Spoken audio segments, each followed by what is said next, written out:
Kasabay ng pagpawi niya sa aking mga luha, damang-dama ko ang pagpupumiglas at pagkawala ng naipong damdaming ni hindi ko namalayang nagtatago lamang sa aking puso. Kung dahil ba sa pagpipigil o sadyang ngayon ko lang naramdaman ay hindi ko alam. Nang buksan ko ang aking mga mata, nasilayan ko na nagliliwanag ang kanyang katawan, ang kanyang pagkatao. Saan nagmumula ito? Kinusot ko ang aking mga mata upang mas mapagtanto ang aking nakikita.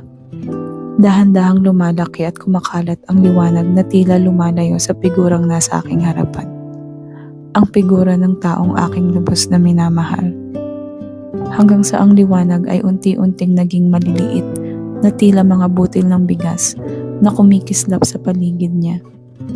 Ang bawat kislap ng mga liwanag ay sumasabay sa bawat pintig ng aking puso na para bang sila ay may sariling buhay. Mula sa aking kinatatayuan naalala ko, tila ba nakita ko na ang pangyayaring ito. Ang aking panaginip, tama, ang butil na mga kumikislap na liwanag na ito ay katulad ng sa aking panaginip, araw-araw sa loob ng 1 taon. Ang aking mahal, minahal ko na siya bago ko pa siya nakilala.